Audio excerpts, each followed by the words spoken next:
बिस्मिल्लाहिर्रहमानिर्रहीम। Welcome to Basra engineering saloon and I am engineer Faiz Alam Basra. Guys, हम exercise कर रहे थे 5.3। आज हम इसका क्वेश्चन नंबर 9 सॉल्व करेंगे। तो ये चलते हैं। हमारे पास है question number 9। The expression ax³ minus 9x² plus bx plus 3a is exactly divisible by x² minus 5x plus 6। Find the value of a and b। यहाँ हमें उसने बताया कि ये एक्सप्रेशन जो है ये एग्जैक्टली इससे डिवाइड हो जाता है, इस एक्सप्रेशन से x² माइनस 5x प्लस 6 इससे डिवाइड हो जाता है। तो इसके ए और बी की वैल्यू फाइंड करेंगे। अब इसमें उसने सिर्फ ये चाल चली है कि इसको पूरा एक्सप्रेशन दे दिया। इसका मतलब ये है कि इसके अंदर फैक्टर हैं जो इसको डिवाइड करते हैं। पहले हमें वो अलग-अलग फैक्टर देता था, 2 फैक्टर दिए उसने। किसी भी जगह पे देखें ये फैक्टर दिया, ये फैक्टर दिया, तो दोनों को मल्टीप्लाई करेंगे तो वो उसी तरह का एक एक्सप्रेशन बन जाता है। तो ये उसमें इस क्वेश्चन में सिर्फ उसने ये चाल चली है। तो हम इसका फैक्टर बनाएंगे। सबसे पहले थोड़ा क्वेश्चन लेंथी हो जाएगा। सबसे पहले हम इसके फैक्टर बनाएंगे। तो सोल्यूशन लिखा। सबसे पहले हम इसकी फैक्टराइजेशन करेंगे। लिखा फैक्टराइजेशन यहाँ पे x² माइनस 5x प्लस 6 इसका फैक्टर बनाएंगे। फैक्टर का तरीकाकार यही है कि यहाँ पे जो नंबर लिखा है उसको इसके साथ कांस्टेंट के साथ मल्टीप्लाई करना है। जहाँ x² के साथ 1 है तो 6 को 1 के साथ मल्टीप्लाई किया तो 6 आ गया। तो 6 के फैक्टर हम बनाएंगे। 6 के फैक्टर इस तरीके से बनाने चाहिए कि उनको ऐड या सब्ट्रैक्ट करने से ये -5 आए। तो जहाँ पे लिखा है इक्वल साइन, ये हमारे पास है फैक्टर 3 और 2। यानी अगर हम 3 को 2 से मल्टीप्लाई करेंगे 3 2 ज़ार 6 बनता है, और अगर दोनों को ऐड करेंगे 3 + 2 5 बन जाता है। अच्छा, इसमें एक तो ये हो गया। दूसरा ये है, ये प्लस साइन बताता है कि दोनों के साइन एक जैसे होंगे। ये प्लस साइन बताता है कि दोनों के साइन एक जैसे होंगे, और ये माइनस साइन बताता है कि दोनों के साइन माइनस होंगे। यानी ये साइन बताता है कि दोनों के साइन एक जैसे होंगे, या प्लस होंगे या माइनस होंगे। यानी प्लस हो गए तभी प्लस आता है दोनों के साइन, यानी माइनस माइनस प्लस हो सकता है, और प्लस प्लस भी दोनों के साइन प्लस होंगे तभी प्लस आ सकता है, और दोनों के साइन माइनस होंगे तभी प्लस आ सकता है। तो इसलिए यहाँ से हमें पता चलता है कि दोनों के साइन प्लस या माइनस हो सकते हैं। और ये यहाँ से अगर गौर करेंगे तो ये हमें बताएगा कि दोनों के साइन नेगेटिव होंगे, क्योंकि दोनों ने ऐड होके सेम साइन बनेंगे तभी 5 बनेगा। 3 + 2 दोनों के साइन नेगेटिव होंगे। तो मल्टीप्लाई हो, जब दोनों को नेगेटिव को मल्टीप्लाई करेंगे माइनस माइनस ये प्लस हो जाएगा। तो ये तरीकाकार है फैक्टराइजेशन का, जो कि हमने इसकी पहली इक्वेशन में इसको डिस्कस किया था, जो हमने इसकी पहली एक्सरसाइजेज में डिस्कस किया हुआ है। तो जहाँ पे लिखा है इक्वल साइन x², इसको हमने तोड़ के लिख दिया -3x माइनस 2x प्लस ये 6। ये इसी तरीके से आ गया, इसको हमने तोड़ा है -3x माइनस 2x। नेक्स्ट आ जाएगा इक्वल साइन। अब हम इसके पेयर बना लें, यानी जोड़े बना लेंगे। जहाँ पे इसको इसके साथ मिला लें, ग्रुप बना लें, इसको इसके साथ मिला लें, इक्वल साइन डालेंगे। अब यहाँ पे देखिए ये 3x है, ये x², इसमें से कोई कॉमन लेंगे। x कॉमन है तो यहाँ से हमने x कॉमन लिया, तो यहाँ से x बाहर एक निकल गया तो बाकी एक अंदर है, x बच गया। ये ब्रैकेट डालें, x लिखा माइनस, यहाँ से x बाहर निकल गया तो ये -3 बच गया, ब्रैकेट क्लोज हो गया। इसी तरह यहाँ से इन दोनों में से क्या कॉमन निकलता है, 2 कॉमन निकलेगा, -2 बाहर निकल गया तो ये अंदर पॉजिटिव x आ गया। और यहाँ से 6 था, बाहर माइनस निकल आया तो ये भी माइनस हो गया, और ये 2 3 ज़ार 6 ये 3 चीज़ें यहाँ पे इसमें गौर करने वाली हैं। पहले में ये x आ गया, यहाँ से पॉजिटिव है तो ये माइनस बाहर हमने कॉमन ले लिया तो यहाँ पे भी माइनस हो जाएगा, और यहाँ पे 3। और दूसरी इसमें जो ख़ास बात है वो देखने वाली वो ये है कि जब भी ग्रुप 2 बनाए हैं, दूसरी जो ख़ास बात इसमें नोट करने वाली वो ये है कि दोनों ग्रुप्स में ये अंदर जो ब्रैकेट के अंदर चीज़ आ रही सेम होनी चाहिए। ये x-3 अगर सेम ना हो तो इसका मतलब यह है कि इसमें कोई मिस्टेक हुई है। तो बाहर सूरत ब्रैकेट के अंदर जो है, हर सूरत में ब्रैकेट के अंदर सेम साइन और सेम चीज़ें होनी चाहिए, सेम एलिमेंट्स होने चाहिए। नेक्स्ट आ गया इक्वल साइन। अब यहाँ पे देखें कि ये भी यहाँ से माइनस है तो एक ये ग्रुप है, एक ये ग्रुप है। इसमें देखें, इसमें भी कोई चीज़ कॉमन निकलती है। x-3 इसके अंदर भी है, x-3 इसके अंदर भी है। तो यहाँ पे ये x-3 ये कॉमन निकल आया, ये हमने x-3 कॉमन ले लिया। तो अंदर क्या बच गया, ब्रैकेट डालेंगे तो अंदर ये x आ गया, और यहाँ से ये हमने x माइनस 3 कॉमन ले लिया, ये सेम, तो ये आ गया -2, ये अंदर -2 आ गया, ये ब्रैकेट क्लोज कर। तो इस तरीके से हमारे पास ये दो फैक्टर बन गए, x माइनस 3 और x माइनस 2। ये इतना इक्वेशन जिसमें एक्स्ट्रा है, बाकी वही सेम प्रोसीजर है, ये उसने हमें थोड़ा सा चक्कर दिया।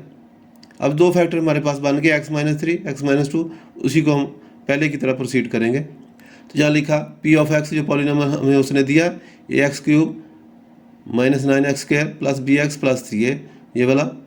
तो अब हम यहाँ पे लिखेंगे if x minus 3 is a factor, अगर ये फैक्टर हो तो इसको 0 के बराबर लिखेंगे, x minus 3 is equal to 0। यहाँ से x की वैल्यू हमने फाइंड करनी है, तो ये -3 दूसरी साइड पे चला गया, तो पॉजिटिव हो जाएगा, तो x इज इक्वल टू 3, ये x की वैल्यू आ गई। तो ये हमें इस एक्सप्रेशन में इसको पुट करेंगे।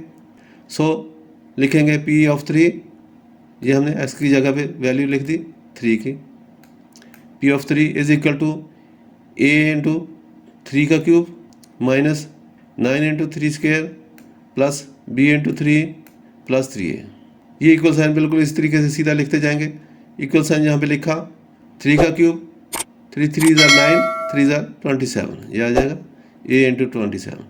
यहाँ पे आ जाएगा ये -9 से आ गया, 3 का स्क्वायर 9, प्लस आ जाएगा 3 इंटू बी 3b प्लस ये 3 है, उस तरीके से आ गया।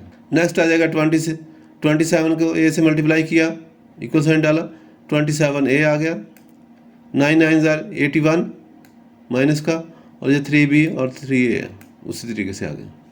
नेक्स्ट आ गया इक्वल साइन लिखा, a को इकट्ठा कर लिया, 27a है, ये 3a, ये हो जाएगा 30a आ गया, प्लस 3b आ गया, और ये -81, 30a plus 3b minus 3b। तो ये हमारे पास जो है 30a प्लस 3b -81, ये हमारे पास रिमाइंडर बच गया इसमें। तो इसको हमने ये एरो डाल के, इक्वल साइन ये ग्रेटर देन साइन है, इसको एरो हमने बनाया, ये हमारे पास R1 है, इसको हमने R1 लिख लिया, यानी रिमाइंडर नंबर 1। ये एक रिमाइंडर हमारे पास आ गया। अब हम देखेंगे कि चूँकि उसने लिखा है कि एग्जैक्टली डिविजिबल का मतलब ये होता है कि रिमाइंडर 0 होता है, जो पूरा डिवाइड करता है, जो भी फैक्टर पूरा डिवाइड करता है, रिमाइंडर 0 होगा। तो इसलिए जहाँ पे उसने एग्जैक्टली लिख दिया, तो हमने लिखा since the factor exactly divides the expression so remainder will be 0, ये हमने यहाँ पे लिख लिया। हेंस ये रिमाइंडर जो है 0 के बराबर रखेंगे, 30a प्लस 3b -81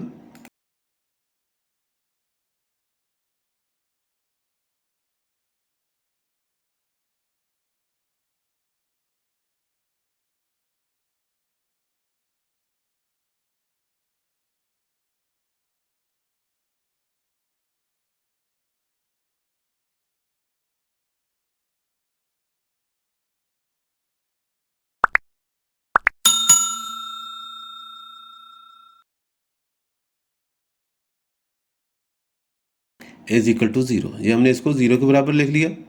अब जहाँ से ये डिवाइड हो सकता है 3 से, तो इसको हमने डिवाइडिंग बाई 3, वी हैव 3 से डिवाइड किया, तो ये 3 10 ज़ा 30, 10a प्लस b, और ये 81 को 3 से डिवाइड किया, तो ये आ जाएगा -27 इज इक्वल टू 0।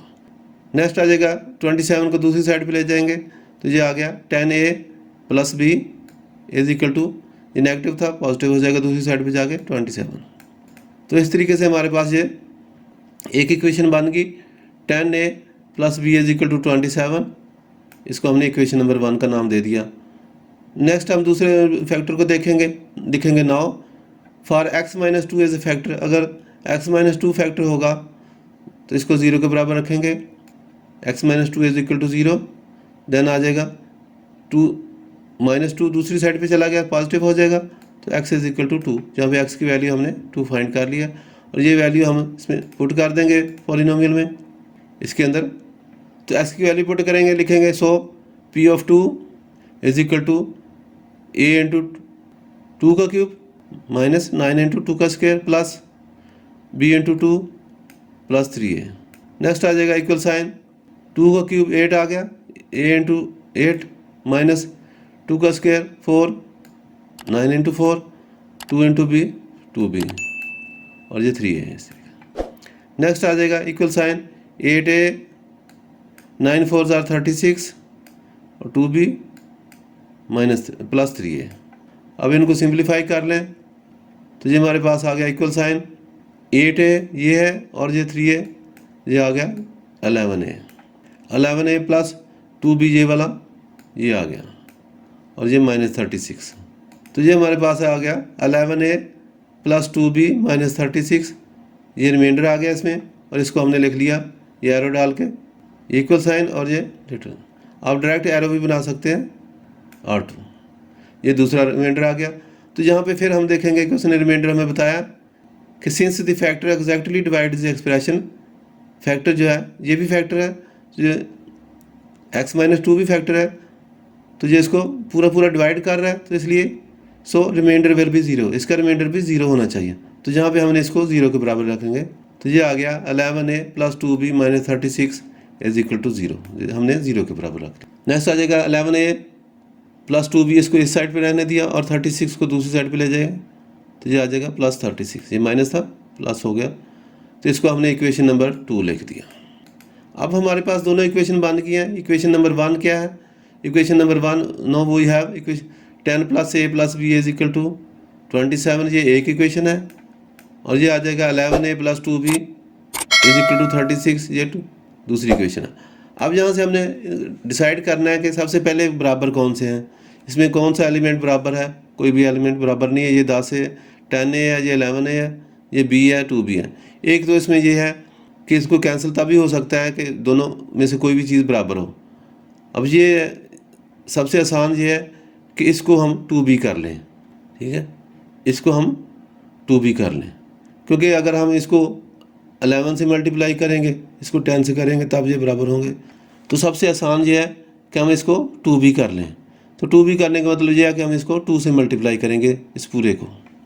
तो यहाँ पे लिखा मल्टीप्लाइंग बाई 2 टू इक्वेशन 1, 2 से हमने मल्टीप्लाई किया तो यहाँ पे लिख लिया 2 10s are 20a plus 2b 27 into 2 54। तो इसको हमने नई इक्वेशन का नाम दे दिया जो कि तीसरी है, तीसरी इक्वेशन का नाम दे दिया 20a plus 2b is equal to 54। अब हम ये देखेंगे कि ये 2 इक्वेशन है, ये 1 इक्वेशन है, 2b को हमने कैंसिल करना है। जैसा कि मैंने पिछले क्वेश्चन में आपको बताया था कि जब हमने कैंसिल करना है तो देखना है कि अगर तो दोनों के साइन एक जैसे हैं तो माइनस सब्ट्रैक्ट करेंगे, अगर साइन अपोजिट है तो ऐड करेंगे। अब जो कि जहाँ ये भी पॉजिटिव है, ये भी पॉजिटिव है, इसका मतलब ये है कि सब्ट्रैक्ट करेंगे तो साइन चेंज होंगे। तो जहाँ से हमने लिखा सब्ट्रैक्टिंग इक्वेशन 2 को इस इक्वेशन को इसमें से सब्ट्रैक्ट किया। ये जो 54 है ये बड़ी है तो इसलिए हमने इसको ऊपर रखा, 20 यहाँ पे 20 है, तो यहाँ पे लिखा सब्ट्रैक्टिंग इक्वेशन 2 को, छोटी इक्वेशन को इसमें से माइनस किया।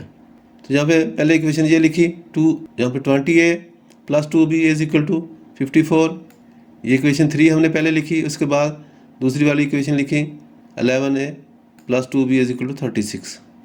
अब चूँकि साइन दोनों के अब पहले पॉजिटिव थे तो इसलिए हमने इनको सब्ट्रैक्ट किया। सब्ट्रैक्ट का मतलब ये है कि साइन चेंज हो जाएंगे। तो ये भी, ये पॉजिटिव था, ये नेगेटिव हो गया, ये भी पॉजिटिव था, इसको भी नेगेटिव लगा दिया, ये पॉजिटिव था, इसको ये साइन हमने लगा दिए, और यहाँ पे ये लाइन लगाई इनको सब्ट्रैक्ट करने के लिए। अब ये 20 है, ये 11 है, 20 minus 11 is equal to 9a, और ये 2b प्लस का है, ये नीचे वाला ये माइनस हो गया, तो ये दोनों आपस में कैंसिल हो जाएंगे। इक्वल साइन के नीचे ये आ गया 54 माइनस 30, ये माइनस का है, माइनस 36 इज इक्वल टू 18। तो ये आ गया 9a, ये आ गया 9a इज इक्वल टू 18। यहाँ से हमने a की वैल्यू फाइंड करनी है तो 9 को दूसरी साइड पे ले जाएंगे, तो a is equal to 18, a is equal to 18 over 9, a is equal to 18 over 9। तो 9 से कैंसिल हो जाएगा, 9 1s आर 9, 9 2s आर 18, 2 लिखेंगे, 9 2s आर 18। तो नेक्स्ट आ जाएगा a is equal to 2, a is equal to, तो अब हमने a की वैल्यू फाइंड कर लिया। अब हमने a की वैल्यू फाइंड कर लिया, a इज इक्वल टू 2। अब इसको किसी भी दोनों में से किसी इक्वेशन में पुट कर सकते हैं, जहाँ पे आसानी होगी उसमें पुट कर लें। तो ये पहली इक्वेशन है, इसके अंदर पुट करेंगे 10a के अंदर, तो यहाँ पे लिखा putting this value in equation 1। Equation 1 में हम ये वैल्यू पुट करेंगे, ए की जगह पे 10 इंटू 2 लिख दिया plus B is equal to 27। अब ये आ गया 10 into 2 20 plus B is equal to 27। हमें बी की वैल्यू चाहिए तो 20 को दूसरी साइड पे ले जाएंगे तो B is equal to 27 minus 20। Next आ जाएगा B is equal to 27 minus 20 is equal to 7, B is equal to 7। तो इस तरीके से हमने 7 की बी की वैल्यू फाइंड कर ली है और ए की वैल्यू भी हमने पहले फाइंड कर ली। ये ए की वैल्यू है और ये बी की वैल्यू। तो जहाँ पे लिख देंगे 10, इस तरह 10 का मतलब इस तरह या हैंस लिख लें, A is equal to 2 and B is equal to 7। ये दो वैल्यूज हमने फाइंड करनी थी, वो हमने फाइंड कर ली है। यही हमारा आंसर है, जहाँ पे लिखेंगे आंसर। तो ये लाइन लगाए और इसको क्लोज कर दें। उम्मीद है आपको हमारी आज की वीडियो पसंद आई होगी, तो इसको लाइक करें, दोस्तों के साथ शेयर करें और हमारे चैनल को सब्सक्राइब करें। और अच्छी बात, शेयर करना सदका जारिया है। और मज़ीद अच्छी वीडियो देखने के लिए घंटी का बटन दबाना ना भूलें। शुक्रिया।